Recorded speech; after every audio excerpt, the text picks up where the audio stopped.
রোপা আমনের ভরা মৌসুমে সার সংকট দেখা দিয়েছে কৃষি প্রধান জেলা বগুড়ায়। কৃষকরা বলছেন পর্যাপ্ত সার না থাকার অজুহাতে কেজি প্রতি সারের দাম ৬ থেকে ৮ টাকা বেশি নেওয়া হচ্ছে। যদিও সার ব্যবসায়ীদের নেতারা এই অভিযোগ স্বীকার করেনি। আর কৃষি বিভাগ জানিয়েছে সারের দাম বেশি নেওয়ার অভিযোগ তাদের কাছেও আছে, তারা বিষয়টি খতিয়ে দেখছেন। আবু সাইদের তথ্য ছবিতে প্রতিবেদন। বগুড়ায় এবার সময় মতো বৃষ্টি হয়েছে, তাই জমিতে রোপা আমন চারা দুলছে প্রাণ ভরে। কিন্তু কৃষকরা বলছেন ধান নিয়ে এই স্বস্তির চিত্র বদলে যাওয়ার শঙ্কা দেখা দিয়েছে, কারণ তারা সার পাচ্ছেন না। তারা আরও অভিযোগ করেন বাজারে গিয়ে প্রথমে শুনতে হয় সার নেই, পরে নানান দিন দরবার করে কেনা যায়, কিন্তু কেজি প্রতি দাম দিতে হয় নির্ধারিত দামের চেয়ে ৫ থেকে ৭ টাকা বেশি। অথচ তারা জানান এই সময়ে সরকারি গোদামে পর্যাপ্ত সার মজুদ থাকার কথা। সার কিনতে যাই দেখতেছি সারের দাম বাজারের চেয়ে অনেক বেশি, মানে যে দামে সরকার নির্ধারণ করছে তার চেয়ে রেটটা অনেক বেশি। টিএসপি যেটা সেটা আপনার ১৭৫০ পর্যন্ত আমাকে কিনতে হচ্ছে।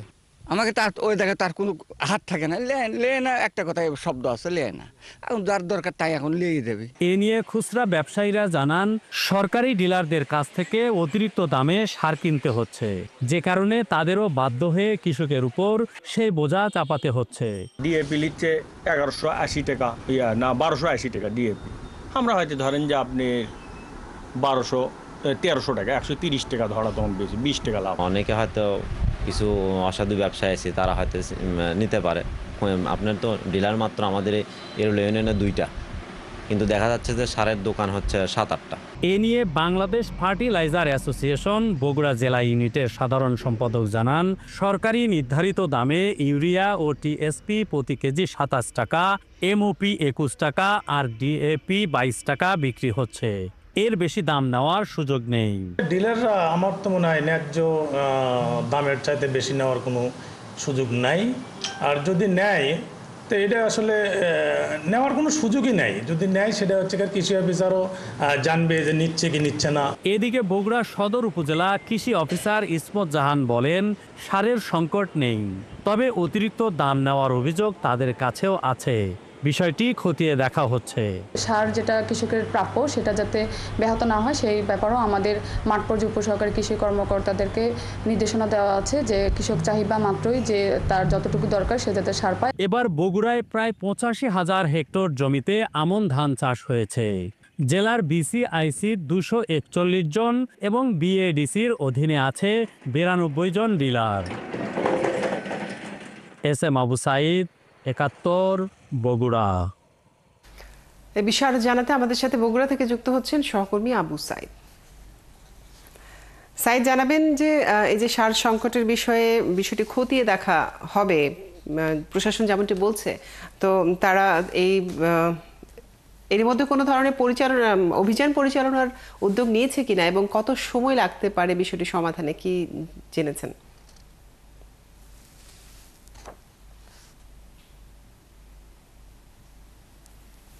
জি কাজুরি, আপনাকে ধন্যবাদ। আপনি যেমনটি বলছিলেন যে প্রশাসনের পক্ষ থেকে কৃত্রিম সার সংকট তৈরির যে ঘটনায় ব্যবস্থা নেওয়া হচ্ছে কিনা এই বিষয়ে আমরা জেলা প্রশাসনের সাথে কথা বলেছিলাম।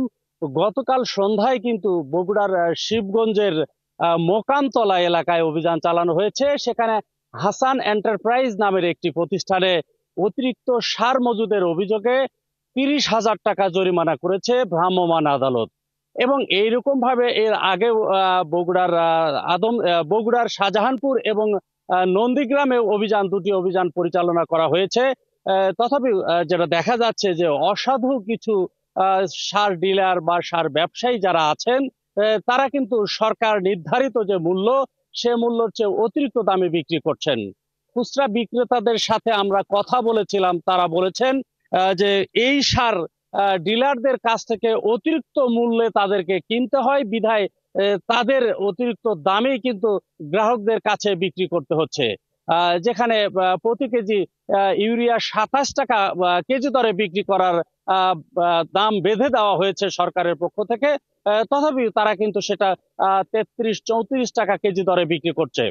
এই মুহূর্তে আমরা যতটুকু খোঁজ নিয়ে জানতে পেরেছি যে সারের কিন্তু পর্যাপ্ত মজুদ রয়েছে, কোথাও সারের কৃত্রিম সংকট তৈরি করা হচ্ছে।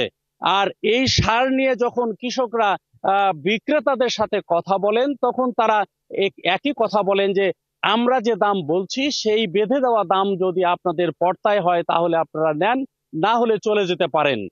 আপনারা জানেন যে এই মুহূর্তে রোপা আমন চাষের কিন্তু ভরা মৌসুম চলছে, আর এখনই সারের প্রচুর প্রয়োজন রয়েছে।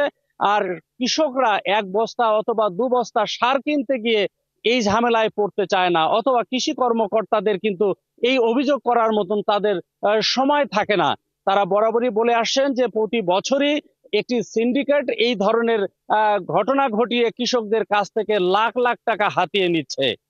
তাদের দাবি বাজার মনিটরিং এবং প্রশাসনের পক্ষ থেকে এই ধরনের অভিযান অব্যাহত থাকলে হয়তো এই সংকট কেটে উঠতে পারে। কাজুরি, এই ছিল বগুড়ার সার নিয়ে যে কৃত্রিম সংকট তার সর্বশেষ তথ্য। সাইদ, আপনাকে অনেক ধন্যবাদ।